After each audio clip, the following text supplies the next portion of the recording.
ওয়াকাফের বিষয়ে রেজিস্ট্রেশনের অ্যাক্ট 1908 সালে হয়েছে। ট্রান্সফার অফ প্রপার্টি অ্যাক্ট হচ্ছে 1882 সালে। মুসলিম ওয়েলফেয়ার অ্যাক্ট 1923 সালে। বেঙ্গল ওয়াকাফ অ্যাক্ট 1934 সালে।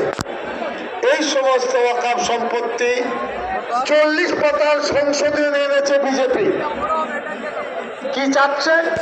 95 সালের ওয়াকাফ আইনকে ধ্বংস করতে চাইছে। স্টেট ওয়াকাফ বোর্ড বলে নামে থাকবে, কাজের ক্ষমতা থাকবে না। ট্রাইব্যুনাল তারা গঠন করবে, মাথায় বসে থাকবে জেলা শাসক। হিন্দু ভাইদের, আমি তাদের সঙ্গে ঝগড়া আমাদের নেই, কিন্তু জিজ্ঞাসা করি মসজিদের ইমাম কে হবেন, মোতাওয়াল্লি কে হবেন, এটা কি হিন্দু ভাইরা ঠিক করতে পারবেন? তাদের কি যোগ্যতা আছে? কোন এক মন্দিরের পুরোহিত কে হবে? आप अपनी ताकत से वक्त बिल को विरोध कीजिए, विरोध कीजिए। ये मुसलमानों के धड़कन है। हम किसी जात पर नहीं, अल्लाह पर भरोसा है।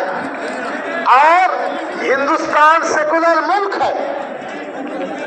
कॉन्स्टिट्यूशन में हमको आजादी दी गई, हम चलेंगे, जमीन खरीदेंगे और इदारा कायम करेंगे। आप कौन होते हैं साहब? यार साहब, इसलिए समस्त বিরোধী রাজনৈতিক দলের প্রতি আজকের সমাবেশ আহ্বান করছে সর্বশক্তি দিয়ে এই ওয়াকাফ বিলকে প্রত্যাহারের দাবি আপনারা জানান। আপনারা বলুন সমর্থন আছে না নেই? মসজিদ, মাদ্রাসা, খানকা, ঈদগাহ সবকিছু চ্যালেঞ্জের সম্মুখীন হয়ে যাবে। এটা তো মামুলি প্রশ্ন নয়। আমরা দুঃখিত যে এটা নিয়ে যে চর্চা দরকার ছিল সেটা কিন্তু হয়নি।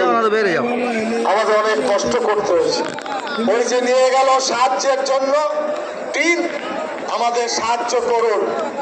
একটা প্রোগ্রাম করতে 1-2 কোটি টাকা খরচ, 3000 গাড়ি এসেছে, 4 লক্ষের কাছে মানুষ। ভাবুন কত খরচ তাদের। কিসের জন্য? আল্লাহর জন্য। কিসের জন্য? যে আমরা ঐক্য হয়ে থাকবো, ওয়াকাফ সম্পত্তির এই বিল আমরা মানব না, এটাই আওয়াজ আমরা তুলতে এসেছি। আমি অনুরোধ জানাবো, এরপরে আমাদের বুঝবেন, আমি শেষ করতে চাইছি, central government Sachar committee report অনুযায়ী তারা বলছে মুসলমানরা ওটা হলো রেল এবং সামরিক, এই দুটোর পরে সব থেকে বেশি ওয়াকাফ সম্পত্তি আছে। এই কারণে এই সম্পত্তি সরকার হস্তক্ষেপ করতে চাইছে। ওরা মিথ্যা কথা বলছে। আমি কালকেও বিধানসভায় মিথ্যা কথা